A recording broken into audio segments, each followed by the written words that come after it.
magazine and UFO magazine, going to conspiracy conferences and writing about these different adventures I had. And that's a lot of the stories in the book. And one piece I have in here is called How to Become a Conspiracy Theorist in 200 Words or Less.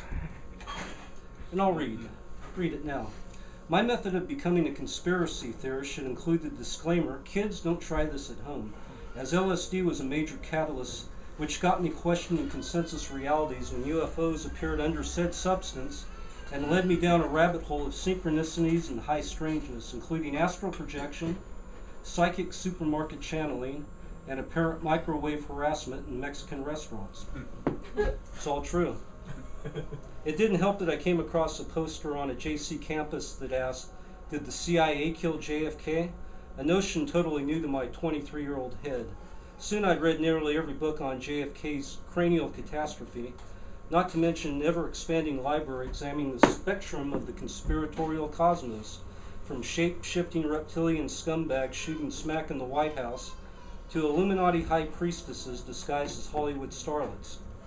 The zine movement of the late 80s got me writing about said subjects in mind-cracking publications like The Excluded Middle, Paranoia magazine, Ron over there, and Steam Shovel Press. There I met a legion of like-minded seekers who only further illuminated my tenuous grasp on sanity.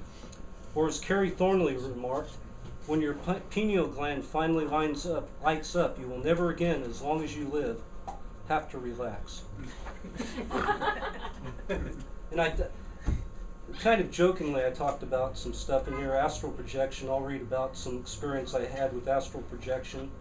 Psychic supermarket channeling was something I actually did on a couple of occasions.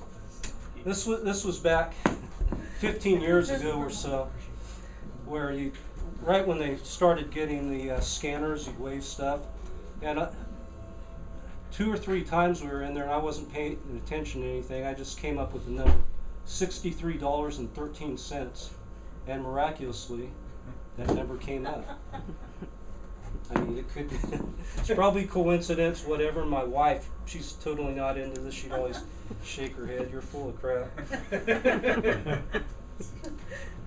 Let me talk about the UFOs on acid. I was talking with this gentleman back here about UFO experiences.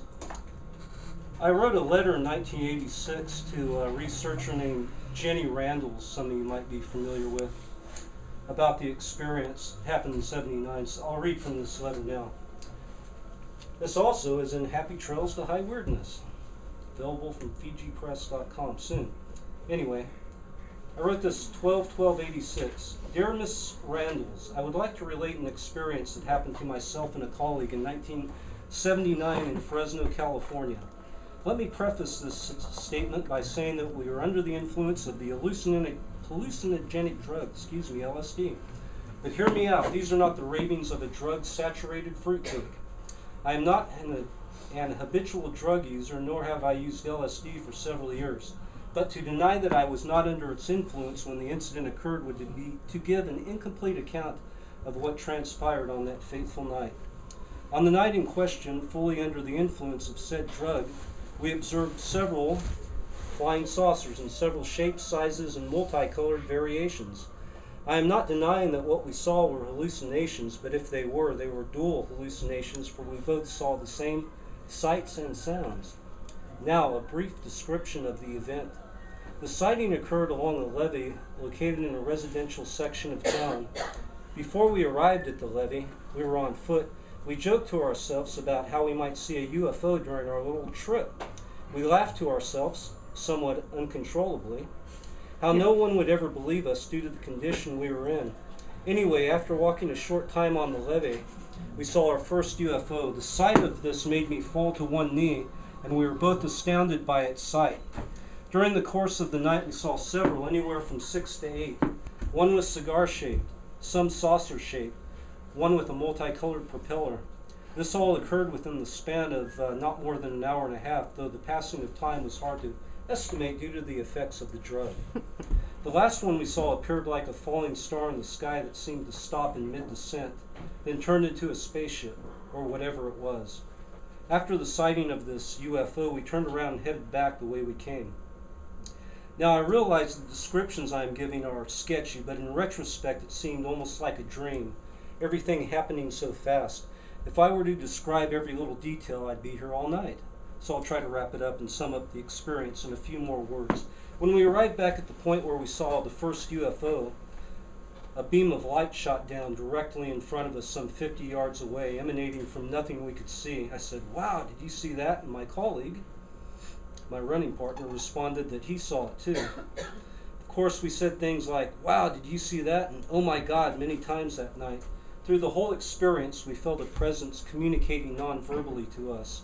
Obviously, we were the only ones who saw them. There were many houses in the vicinity with many people living there who could have seen them, but it appears that they were for our eyes only.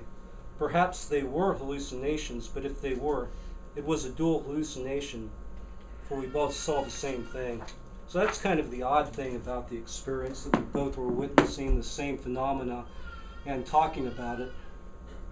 As the years passed, I entertained different theories. Originally, when it first happened, it was during the late 70s, during the period of E.T. and all these movies, and I had a yearning like a lot of people to see something.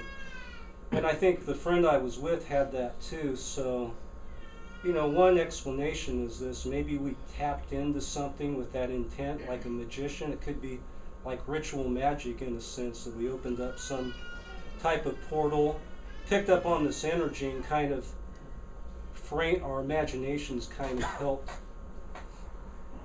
called a symbiotic or interacting relationship, to see these things, whatever they are. Were they UFOs? Were they from another planet? I don't know. Is it an energy that's all around us all the time? Perhaps. So we battled with this. I remember about a year after that, I picked up a book called UFOs, What on Earth is Happening. It's by you've heard of that one? It's by a Christian fundamentalist. And he put forth the theory that UFOs were demons, basically. So that kind of freaked me out at the time, that these were one of many theories. So during that period, I got a little paranoid, to say the least, and I ended up writing this song here, which I'll share for you now, hopefully. Be patient, folks. This is all on the fly. You're the guinea pigs here. I'm going to take this show to Vegas if it's successful. I want to go back to the '60s Vegas, though, not the new Vegas. It probably won't happen. Let's put that on there. Watch me step on the plug here and kill the juice. UFOs are coming from another space and time. Travel across the universe, computer on our minds. Seeing in my vision, seeing on my TV screen. These evil Chinese aliens and their space age machines. In their space age machines.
Get closer, I'll get closer next time.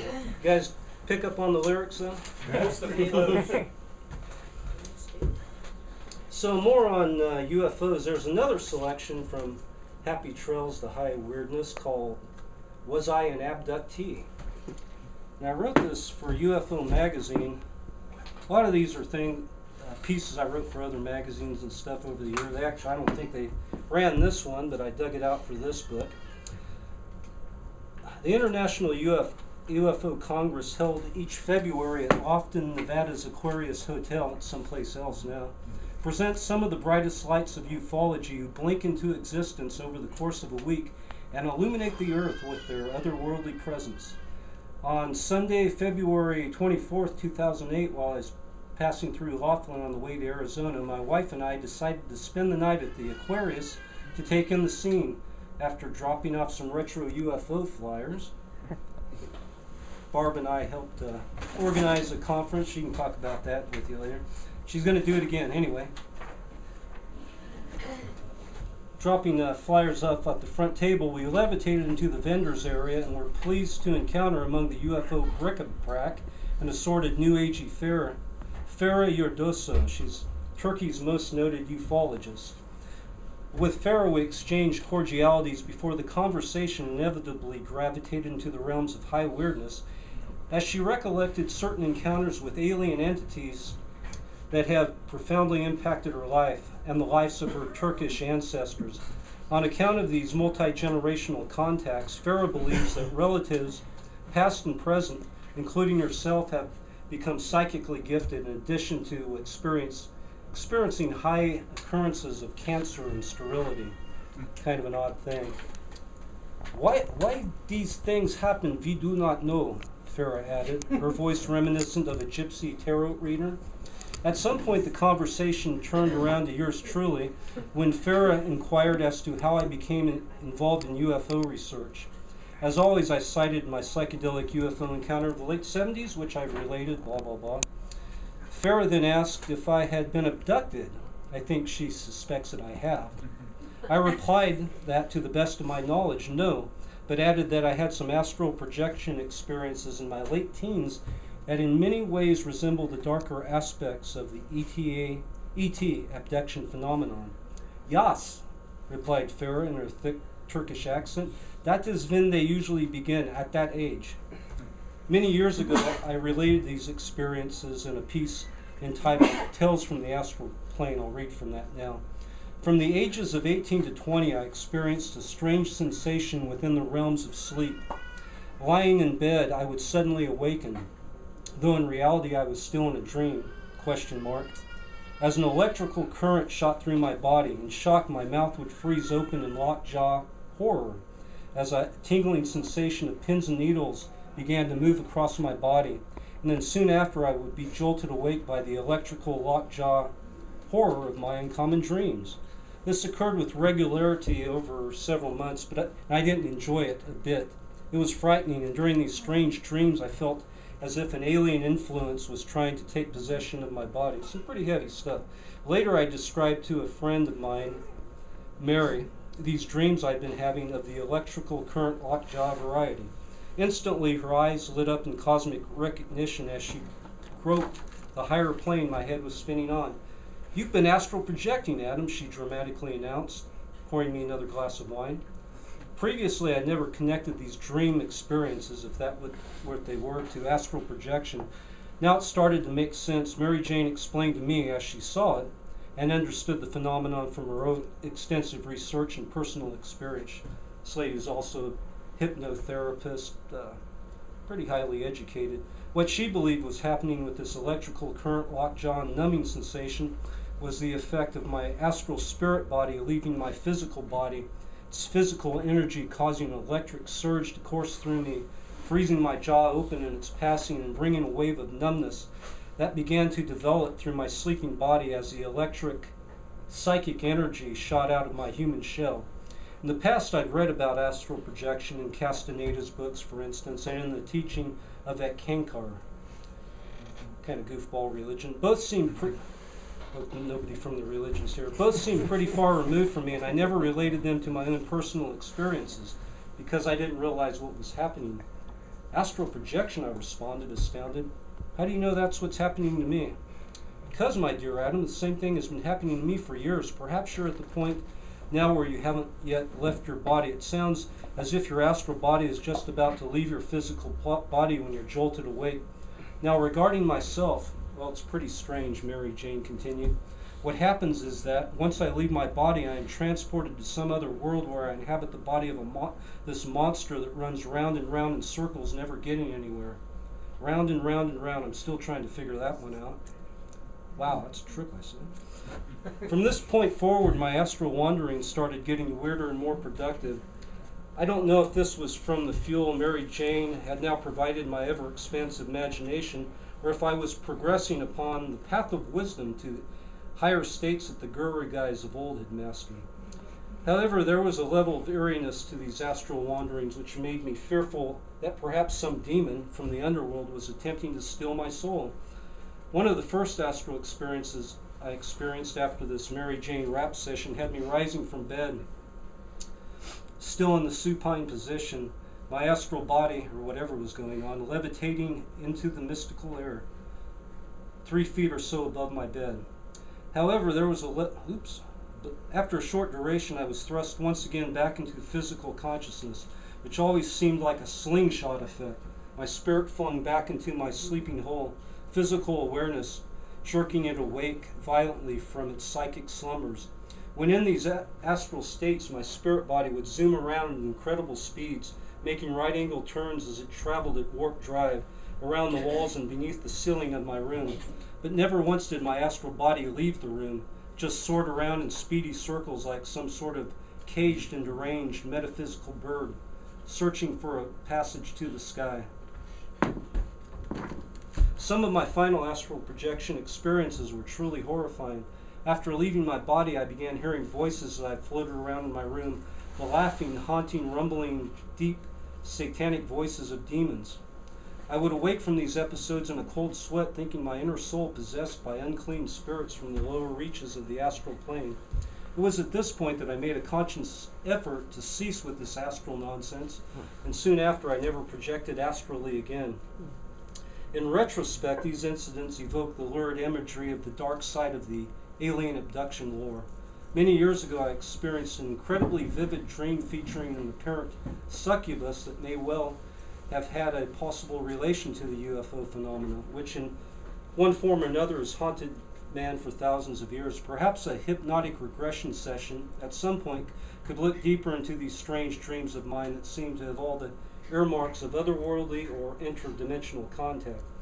Later, upon further examination of Farah's suggestion that I might have been abducted, I suddenly recalled another vivid and chilling dream that occurred in the late 70s after my UFO experience. And this was also later excerpted from another piece, but I'll read from that now about the dream.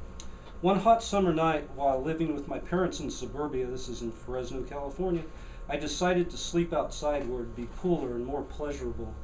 Big mistake. The aliens were out to get me. Let me set the stage. With my favorite blanket, I lay down to sleep in the backyard in a chaise lounge, gazing up at the night sky above. Soon I was sound asleep, and shortly I'd entered into the misty realms of dream land weirdness. But unlike other dreams, where the world you often enter into is a combo of this or that, a little bit of maybe your friend's house interspersed with maybe a bit of your own house inhabited by people you know or may not know, doing this or that. Ah no, this dream was lucid and distinct. As clear as crystal, it shaped itself in my dreaming mind. Or was I dreaming? Sort of creepy organ music. Within the dream, everything was exactly as it was before I fell off to sleep. Everything in the backyard was the same as it has always been, not one thing out of place. And I was exactly where I had left my sleeping body, on the chaise lounge with my favorite blanket covering me, facing in the exact same direction. Everything was exactly the same, nothing different or out of place. Then things got a little weird. As I gazed into the stars above me, there suddenly appeared a huge mothership UFO type thing. The UFO, moving at a very slow rate of speed, appeared out of the east and seemed to be coming towards me, slowly lowering. It was spectacular, much like the quote-unquote real UFOs. I had seen with my friend. And though it was huge, wondrous, brilliant, multicolored creation of some far superior race, I also picked up malevolent vibes off the thing. And I was starting to get scared when I felt somebody tap on my shoulder. I jerked to the right to see who or what was there, and the jerking motion woke me up. As I was facing to my right side to see what the fuck had tapped me on the shoulder, but nothing was there, and the UFO was gone. It took me a while to get back to sleep. Pretty strange dream. It still resonates with me to this day. And I'm not suggesting I was a UFO abductee. Who knows what's going on? But it was during a period I was in my late teens. We had that UFO experience. I was looking into astral projection, all these things. I kind of opened myself up to the weirdness. And when you do that sometimes, when you get into conspiracy research or whatever, start going down a rabbit hole that sometimes you get burrow down too deep and it's hard pulling yourself out of sometimes. But I'm fine and sane now, thank you. Take your meds every day. Yeah. Greg says no. I was going to project a photo talking about LSD and opening up these portals or gateways. It's also been used, some of you might be aware, by alphabet soup agencies for MK Ultra research. And this next song I'm going to play is kind of about Frank Olson was the guy's name, who jumped out of a window or pushed out of a window. He's involved in LSD research. I forget, CIA was involved. It was a messy thing, and it took years for the family to uncover all this, and there was finally a settlement that the family got. The CIA admitted some type of malfeasance. They didn't fess up to everything. I say the CIA was some unnamed agency. So I'll get into play that song now. I go there. Try to keep my mouth. Whoa, unto the CIA.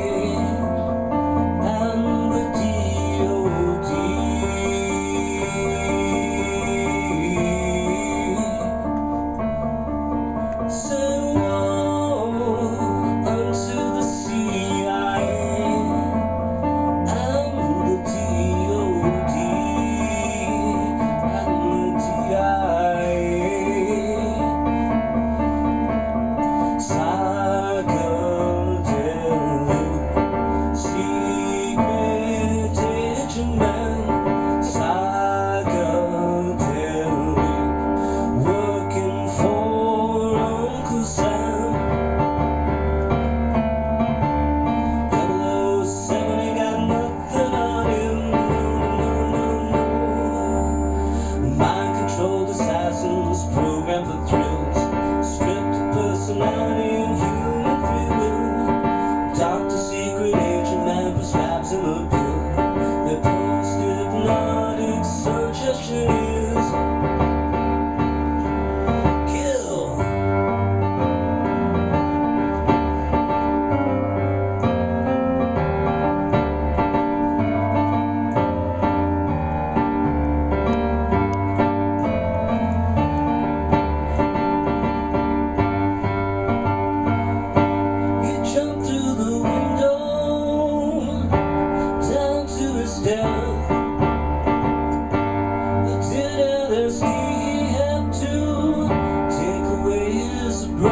was going to talk about the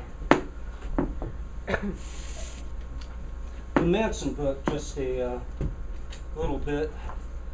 Started looking into this and researching this book, which has dogged me around all these years. In the mid-90s, there was all these stories about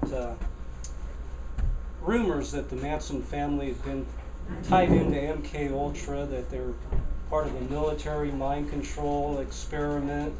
There's all kinds of weird theories about, strange theories, some of them with a lot of substance to them, about how deeply entrenched the Manson family was involved in Hollywood and the music scene. And so part of my motivation was to explore these theories, see if there was anything to them to connect the dots. And I researched it and started writing it, and ended up with 600 pages, that monster there. So that that's what I'm best known for, is the Manson family book. I don't want to get too deeply into that, but I have another. How are we doing on time? We got plenty of time. When we revised it in 2009, this is the latest edition through Creation Books. And I know what I was going to do. I was going to read a chapter from it. Thanks for reminding myself. Chapter 3. It's a short chapter, but it gives you a taste of my writing style and the book. Chapter 3 is Stranger in a Strange Land. The San Francisco psychedelic scene was a short-lived spectacle, a Roman candle that burned out fast, leaving glorious yet ruinous trails. Like any other groundbreaking revolution, by the time the mass of society had caught wind of what was blowing by, the tide had passed, pushed by the gales of an ill wind.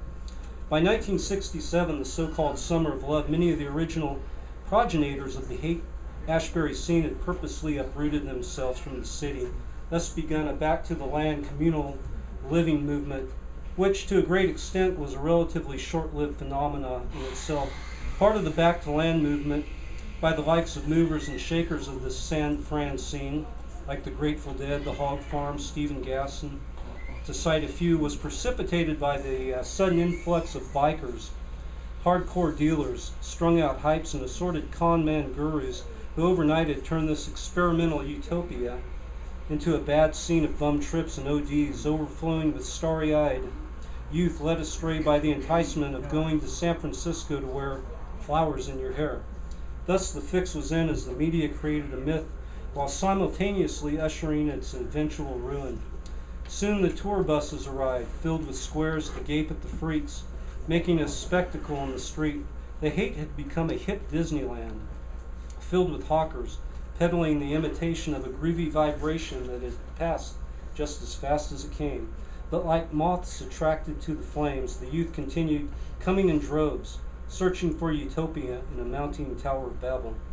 Haight-Ashbury, circa 1967, was an ideal breeding ground for the type of wayward youth that new to the scene and budding guru Manson found easy to attract. As popular legend has it, Charlie, fresh from the slams, landed in San Francisco smack dab in the Summer of Love. Initially, he drifted about town, bumming around, emerging from his institutionalized shell.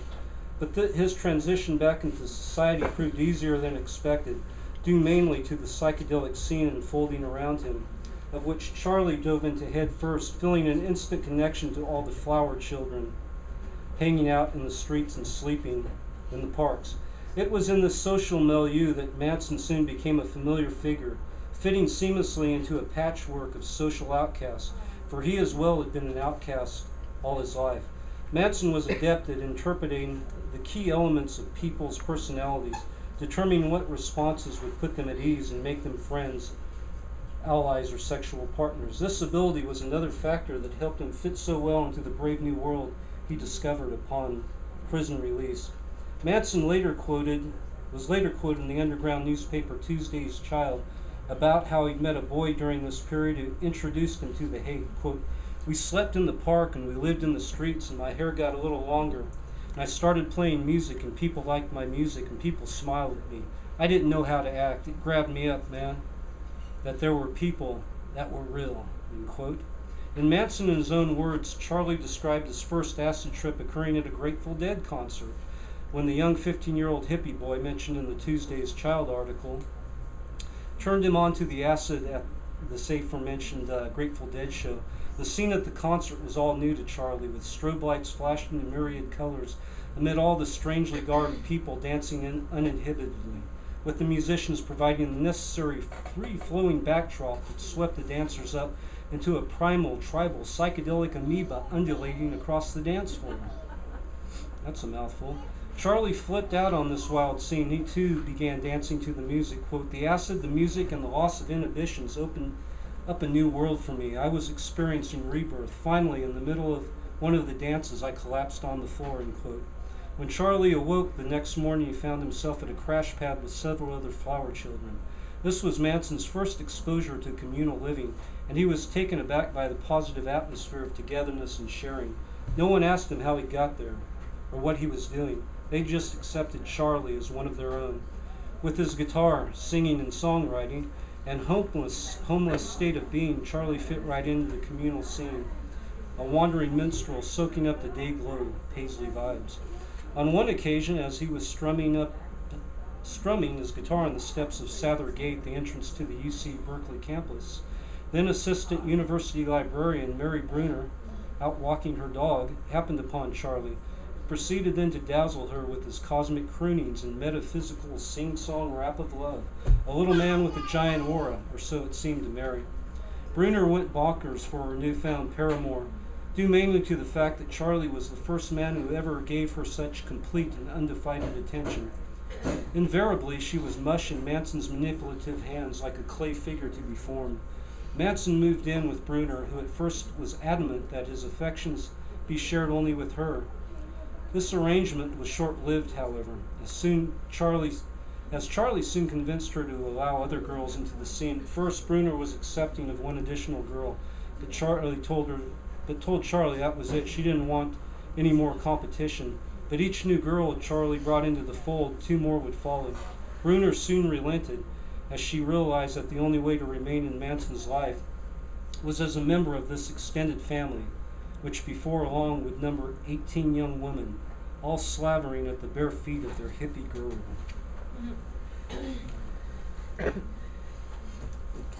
Excuse me while that's good. I'm just going to play a Manson song, but I'll forego that a little bit to talk about this book, The Prankster and the Conspiracy. The story of Kerry Thornley and how he met Oswald and inspired the counterculture. Anybody ever heard of Kerry Thornley?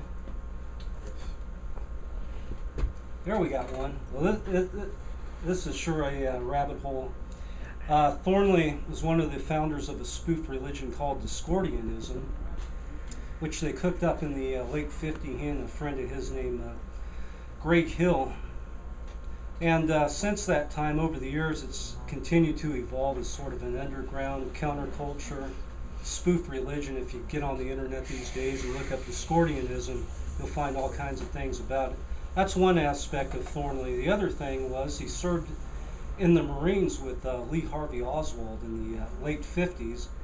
He was actually writing a book about Lee Harvey Oswald 3 years before the Kennedy assassination.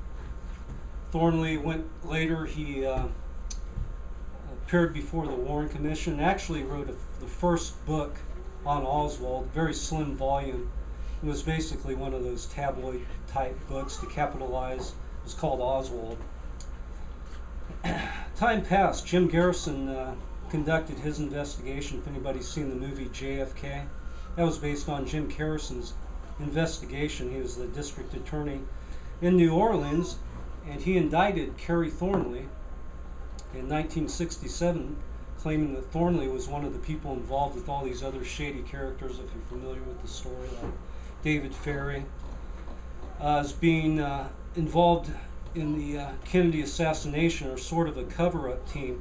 Garrison claimed that Thornley was one of the Oswald doubles that was running around pretending to be Oswald, basically to set him up after the fact as this crazy lone-neck communists simpering around doing these crazy things. Thornley denied all this stuff. There was witnesses who claimed they saw Thornley and Oswald together in New Orleans.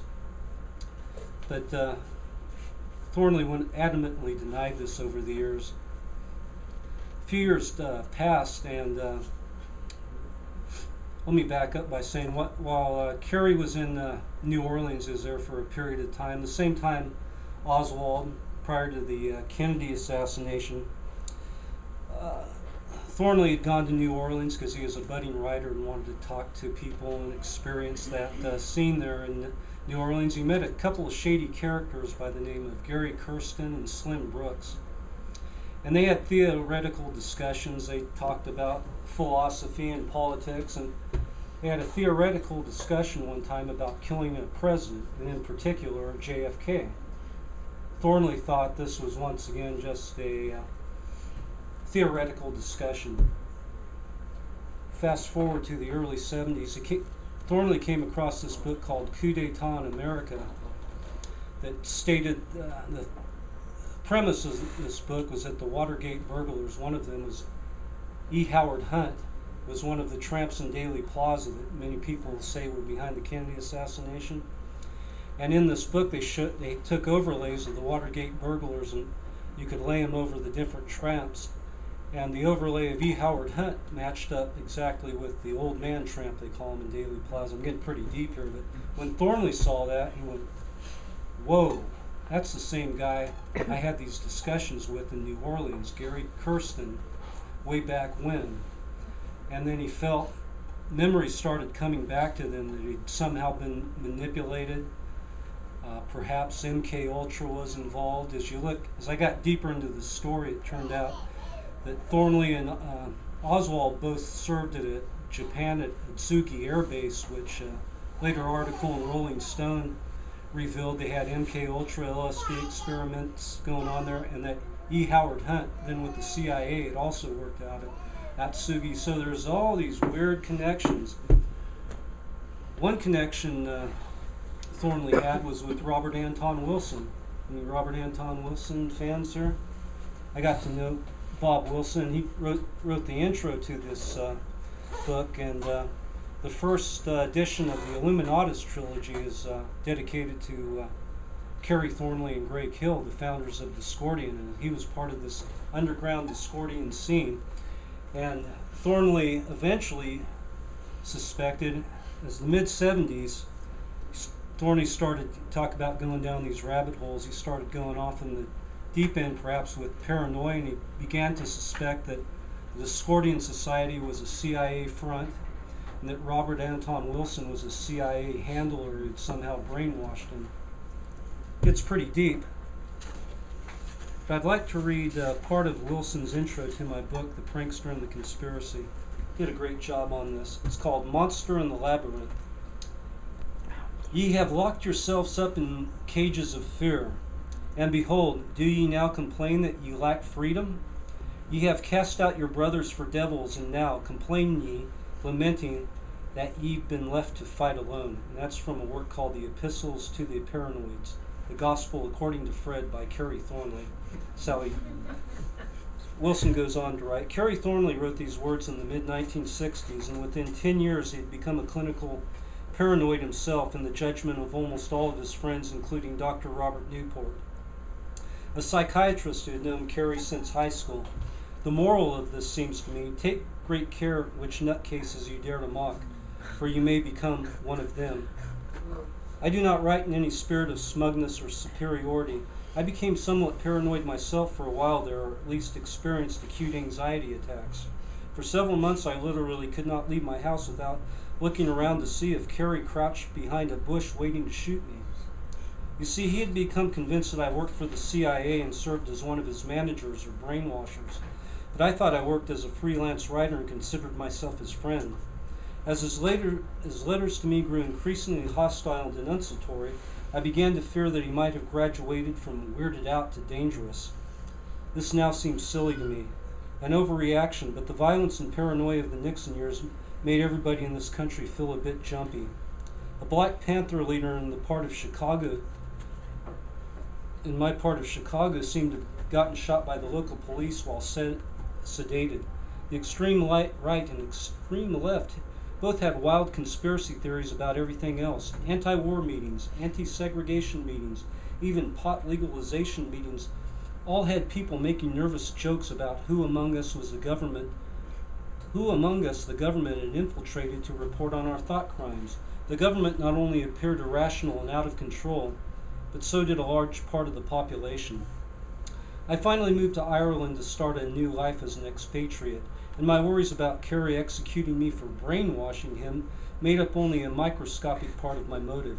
The whole country seemed a bit funny in the head, and I had to hide out and lie low for a while. Silence, exile, and cunning, as Joyce had advised. Looking back, I feel amused and humbled. Like Kerry, I had satirized the paranoids before the sheer number of them frightened me into acting just like one of them.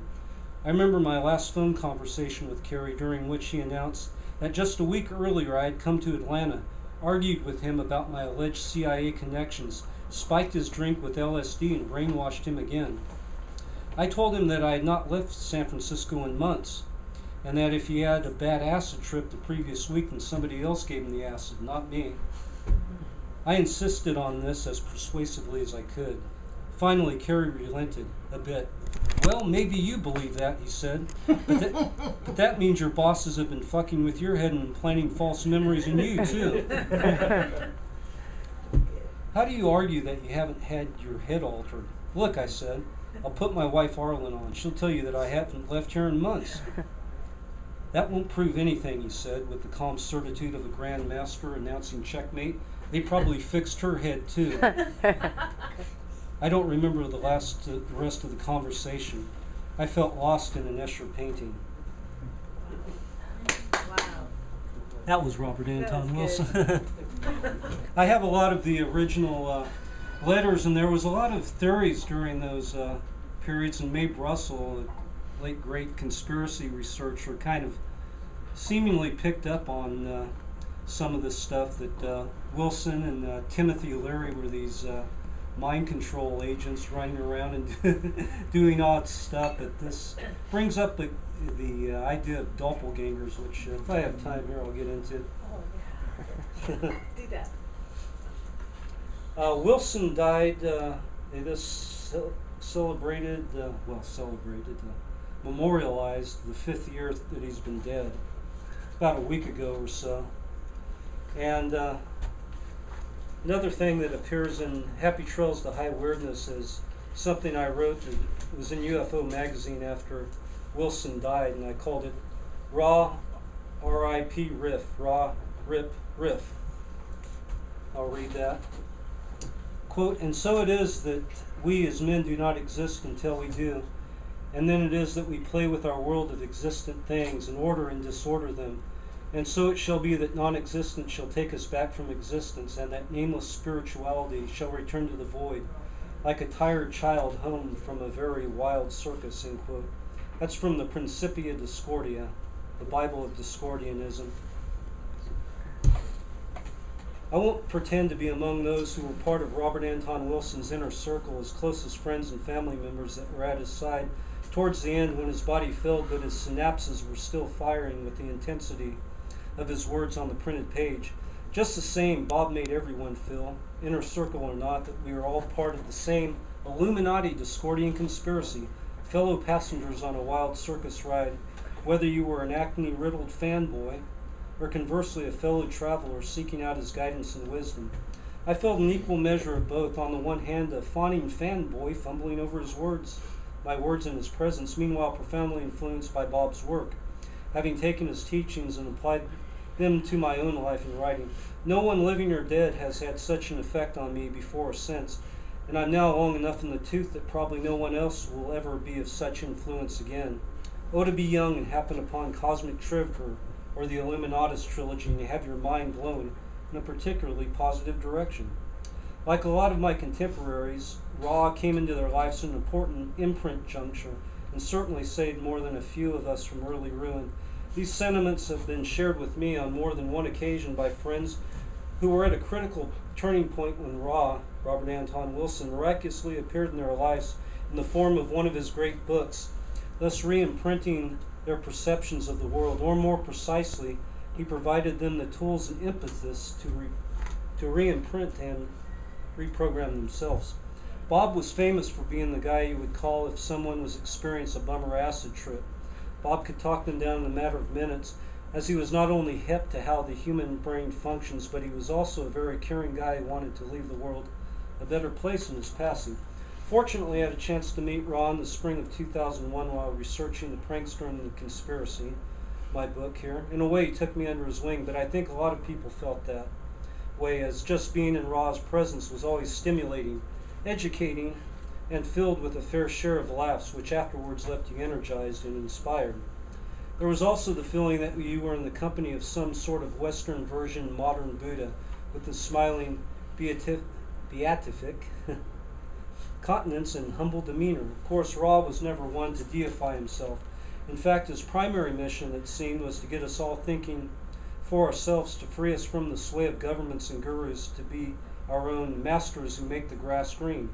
However, when my conspirator Greg Bishop there snapped the digital photo I was going to show, Ra's apartment of myself and Bob, I commented on how he appeared almost Buddha-like in it. To this observation, Bob seemed pleased with the Buddha comparison, noting that as a younger man he had wished to evolve into something of the sort. I jokingly dubbed the photo, which you don't have a chance to see, the axe murder and the Buddha, due to the seemingly mad gleam in my eyes in that photo. At the time, Ra's post-polio syndrome had again reared its troublesome head after many years lying dormant, and so getting around for him was a struggle. With great dignity, Bob made his way about his apartment using a walker, bound and determined not to be beaten by his old adversary polio, with the goal foremost in his mind to eventually walk again unassisted. Really bugged the hell out of him, though he never stated out loud to us that he had to rely on others for the simplest things now. Nonetheless, he accomplished his goal in time of walking unaided, if but for a few brief steps, as demonstrated in the documentary Maybe Logic.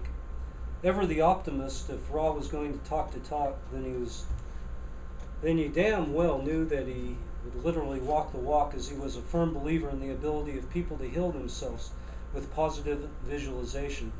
Of course, Bob's optimism might have been bolstered in part by an Irishman's bullheadedness.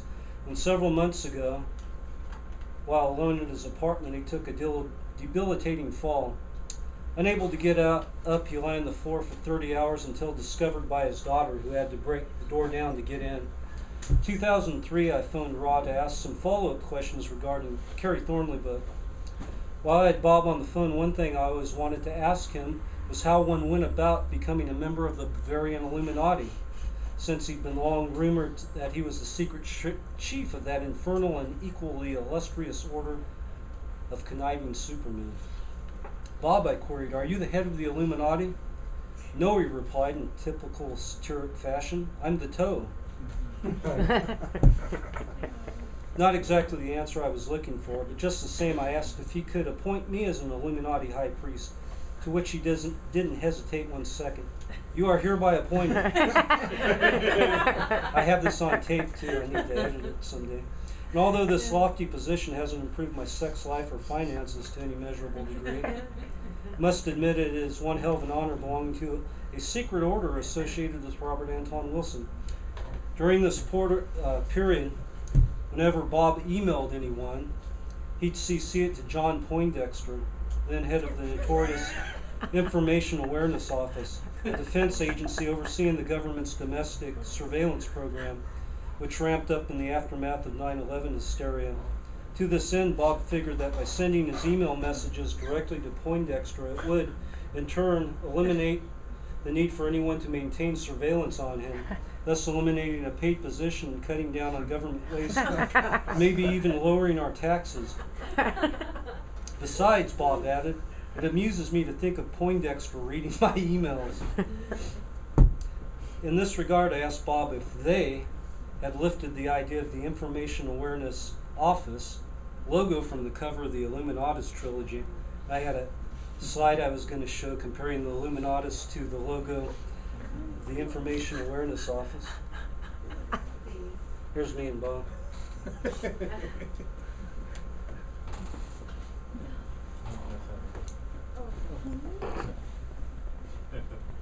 Cool.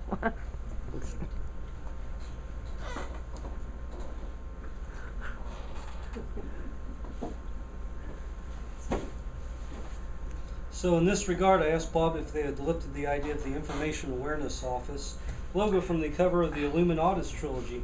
Like Illuminatus, the IAO logo featured the all-seeing eye in the triangle in addition to an ominous death ray shooting out from the eye and focusing its malevolent beam over the planet, suggesting an Orwellian nightmare come true, wrapped up in symbolic Masonic imagery so blatant it seemed absurd. Quote, "I don't know what the hell's going on," Bob replied. "I think we're being taken over by a bunch of surrealists."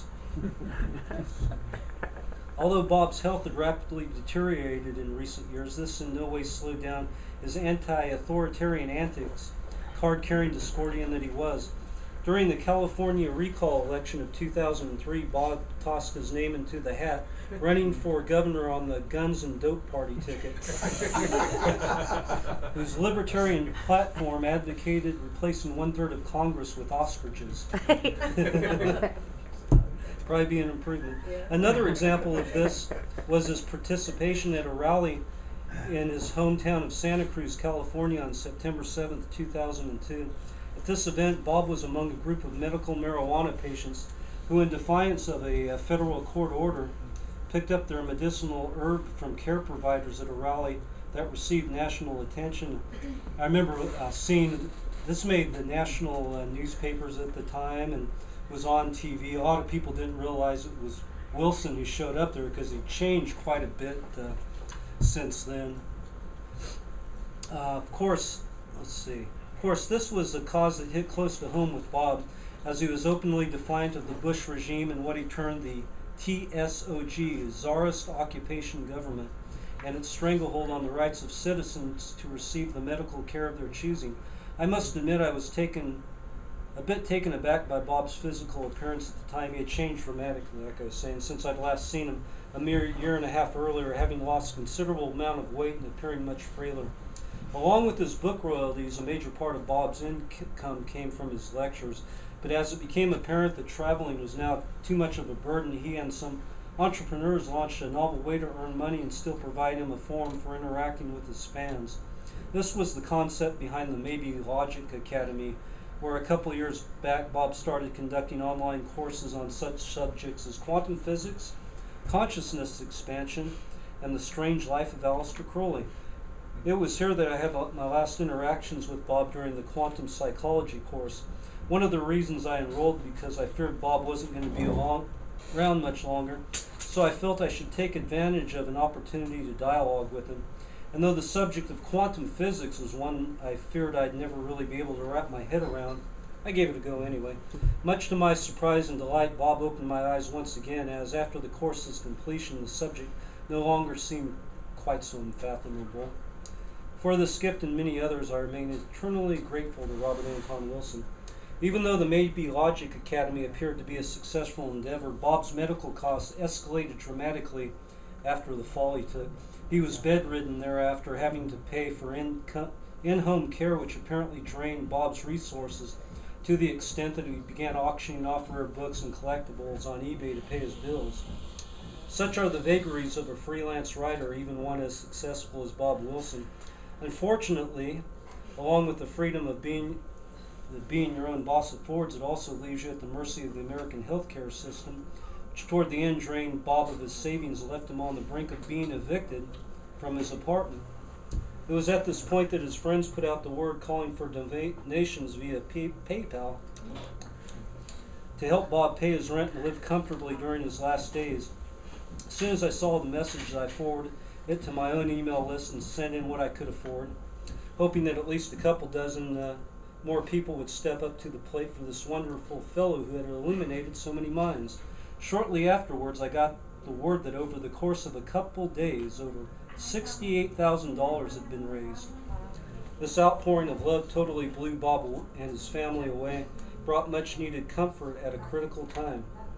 A couple weeks before Bob's death, a blog for him was started, which now appears as a swan song, his way to say farewell to all the people who had come to his aid during those final days. Bob's last blog entry read, quote, Please pardon my levity. I don't see how to take death seriously. It seems absurd. I remain cheerful and unimpressed. I look forward without dogmatic optimism, but without dread. I love you all and deeply implore you to keep the lasagna flying. I ended it with Hail Iris, all hail Bob. All hail Bob. Thank you.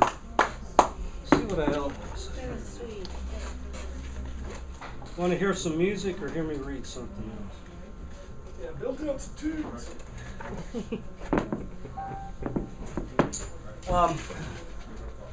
There's a new movie out. No, it's not really out. It's complete. It's called The New Prophet. I was going to show a clip from it here. There's a trailer for it that I supplied music for. I'll play some of the. It's an small. I actually brought it. Maybe we can look at it sometime here. Strange cult sci-fi thing, and supply some of the music for it. And I'll let's see if I can figure out. Part of it revolves around this prophet. He's the new prophet. He's channeling aliens or somebody giving these crazy messages, and they use a Ouija board. And I have a song here called "A Ouija Board." I think that's the right setting.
Thank you, and how about a conspiracy song now? Yay. Remember how to play. This is called Good News for Modern Man. Kind of uplifting little thing. Unlike the up with people for the lunatic fringe. Chemtrails are evil spells cast for shadow men. The stakes are high, you don't know why we lose or win. Illuminati masters, wage wars of sin. International bankers with the wicked grins. Who's behind this madness? Is there a master plan? When all is said and done, is this good news for modern man? They say that 9/11 was an inside job, or that Pearl Harbor was an outright flop, that JFK was blown away by the CIA.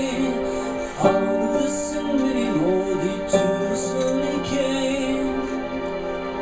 They say that let me try that again. They say that 9/11 was an inside job, or that Pearl Harbor was an outright flop, that JFK was blown away by the CIA. All this and many more lead to a slow decay. They say that evening's empire will return in time. Surely all of this can't be good news for modern man. Good news for modern man. Like castles in the shifting sands. The time will wash away. Good news for modern man in a day. Long ago and far away, they built a tower high into the heavens, far into the sky. But it all came crumbling down, brought them to their knees. Yes, it all came tumbling down with their dreams.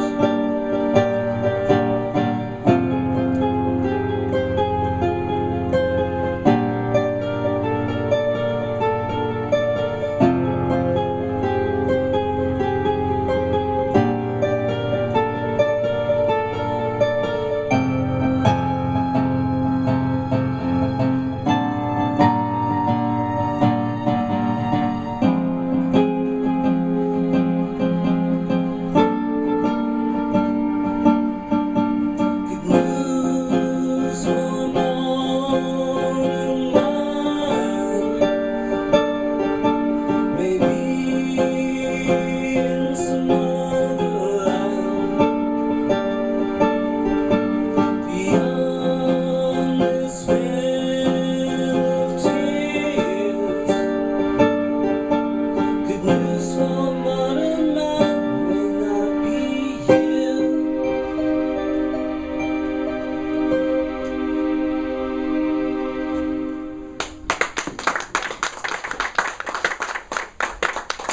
Isn't that uplifting? Human stew. Okay, now for something totally different.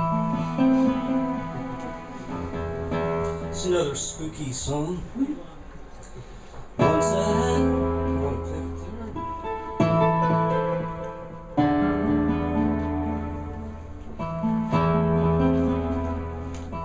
Oh, series 1.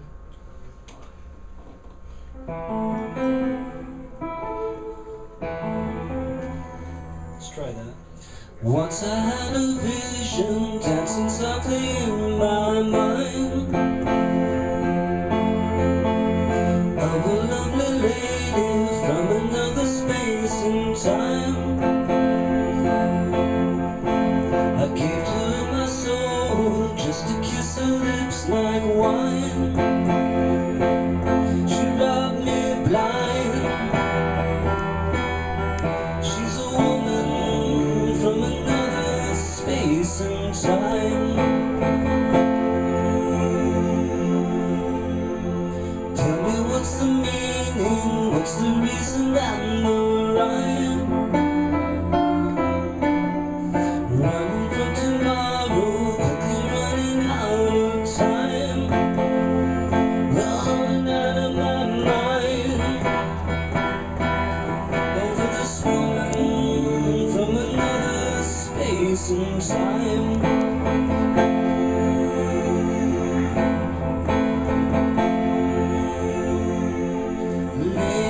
Lady, come to me and set my spirit free. And give me back my soul. I'll give you all the gold that I can steal. To fill the empty hole is missing the soul you are living in the dark.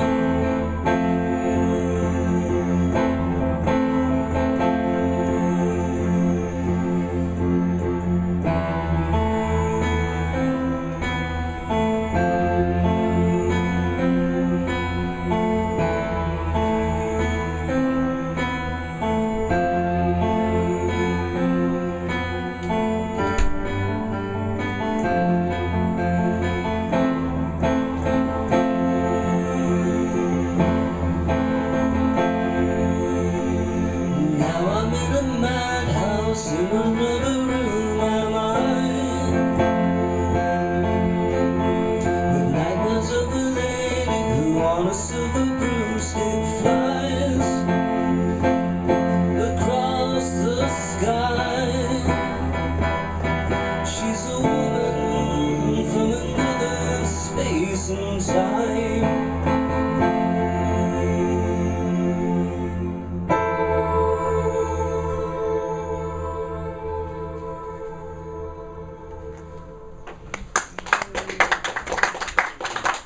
That was my favorite one. Okay, another uplifting little ditty. Yeah.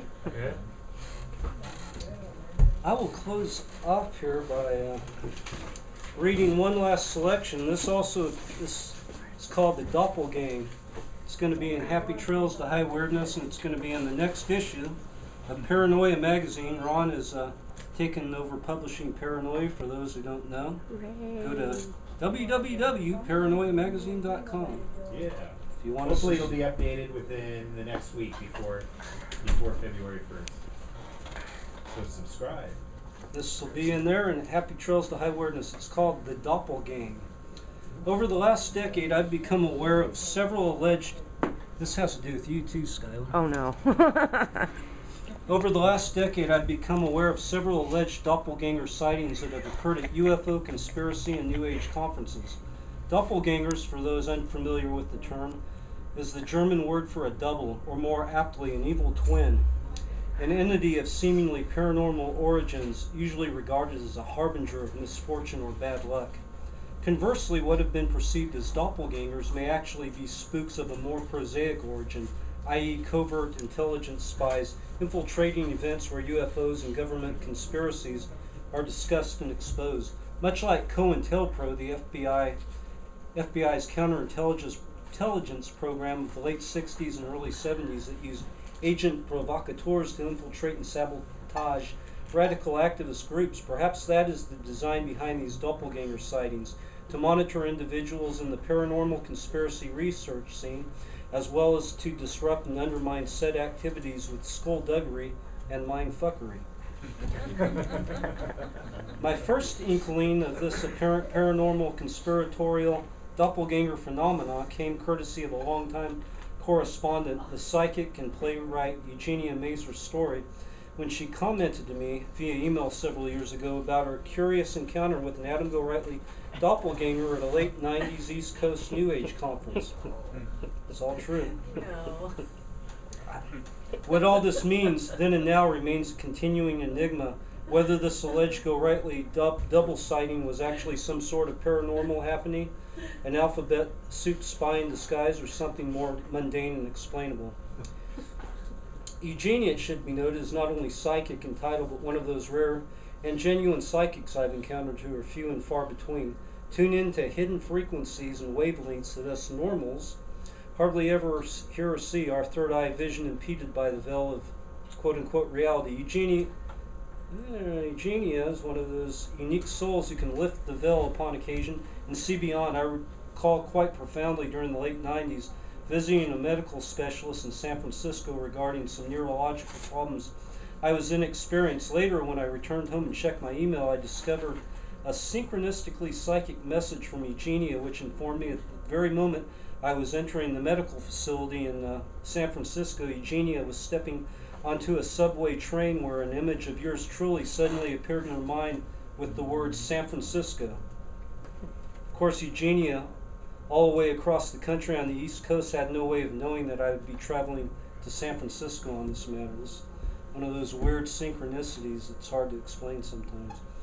These are the type of synchronistic events that occur when one wanders into the mystic sphere of Eugenia Macer's story, who due to her psychic abilities may have unconsciously summoned that aforementioned Gorightly doppelganger well over a decade ago. Parapolitical researcher Ken Thomas recently shared with me a rather curious photo taken at the 2003 Laughlin UFO conference. The photo in question purportedly, I tried to get this photo for the magazine too, but he doesn't want to release it. The photo in question purportedly showed Ken, I've seen this photo, with a lady fan whom he previously met at other conferences. And it was this lady that forwarded said photo to Ken, unaware of the fact that Ken had not attended the Laughlin conference in '03. The individual in the photo indeed bore a striking resemblance to Ken, the same beard, same hair color, and male pattern baldness, not to mention a name tag with Ken Thomas on it. Ken, of course, was stymied upon receipt of this perplexing photo.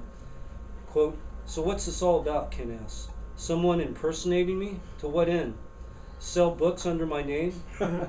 Collect data on fans who come up to the table for the FBI? Multiple Oswalds? Multiple me's?" End quote.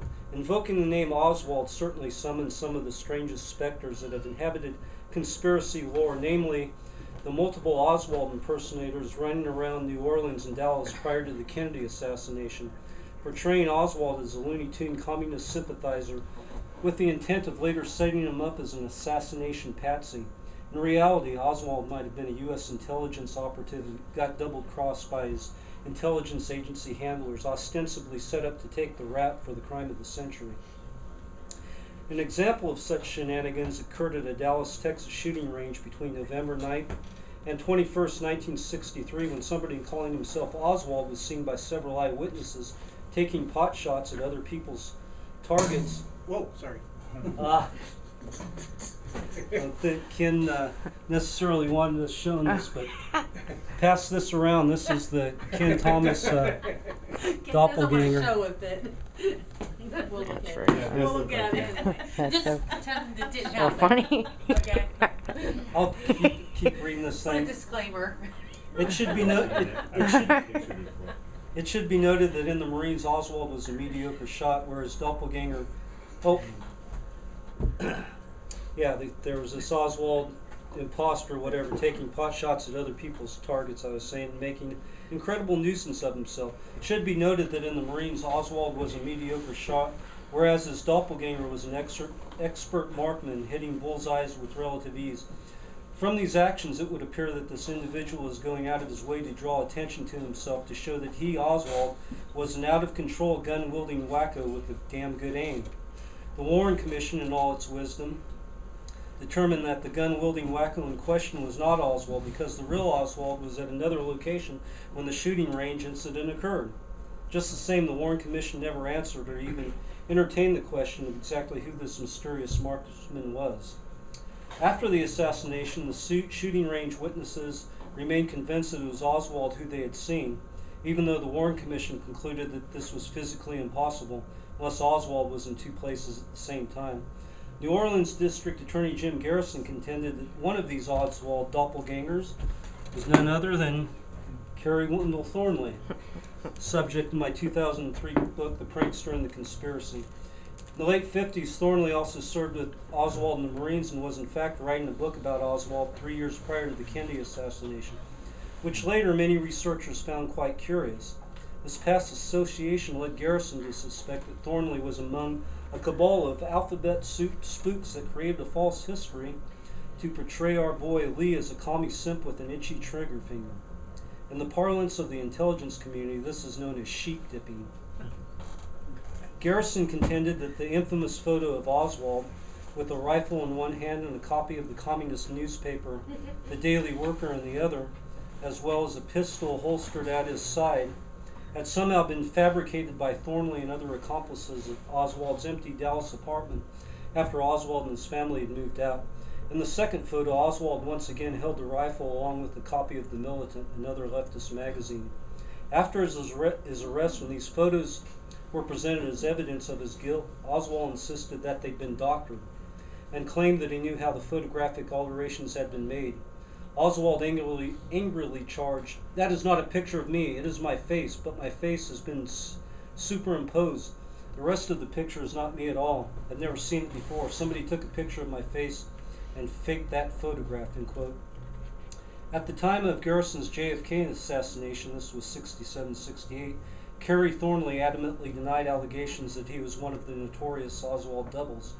However, less than a decade later, and after ingesting some rather potent LSD, Thornley experienced an epiphany of sorts of buried memories began to surface of his unwitting involvement in the JFK assassination conspiracy. Afterwards, Thornley burrowed down ever deeper into this conspiratorial rabbit hole and came to believe that Robert Anton Wilson, of all people, had been a CIA handler and brainwasher. Oddly enough, Thornley claimed that, quote, "Wilson was murdered and replaced by a double on orders from Gerald Ford," end quote. As Thornley peered ever deeper into this conspiratorial abyss, an ever increasingly bizarre picture began to emerge. Eventually, Thornley arrived at the conclusion that he'd been wired or implanted with a mind control device during his service in the Marines.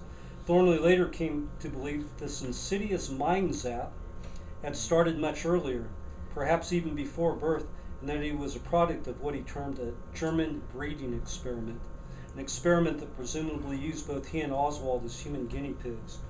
In time, Thornley even came to suspect that his own parents were Axis spies who had cut a deal with Nazi occultists conducting these eugenic experiments, the ultimate purpose of which was to create a Manchurian candidate. However, Thornley claimed he became, quote, "what they call a mutant, because I didn't turn out to be a racist. I wasn't turning out to be the good Nazi they hoped I would be," end quote. As Thornley told Steam Shovel Press editor Kim Thomas in a 1991 interview, "It has been indicated to me that I am the son of Admiral Donuts, and this is one of the reasons I've been getting all this attention over the years. And they refer to Oswald as my brother, and your brother is someone who comes from a breeding experiment. I've heard him referred to many times in coded language as my brother. I thought it all started when I met Oswald in the Marines, but the more I've investigated, the more I've tried to piece it together, the more I've realized it had to start earlier than that. They weed people out in breeding experiments. They pick two of them and then kill one. They take two of them and they observe them for a number of years and they get rid of one of them. And that's what I think they were doing with me and Oswald," end quote. And I know this gets out there, he was saying, indicated he was the son of Admiral Donuts, who was a, legend has it that Admiral Donuts was the secret Führer, as documented in the books Donuts, The Last Führer by Peter Padfield. In this regard, stories of secret Nazi outposts in Antarctica abounded, including tales of Nazi flying saucers levitating in and out of the hollow earth. Many of these rumors suggest that Hitler was alive and well, but maybe in reality it was this Admiral Donuts fulfilling the aforementioned role of secret Führer in the frozen remoteness of Antarctica. I'll quit there. This crazy article goes on some more. It's 7 o'clock, so let's call it a wrap. I don't think it's pronounced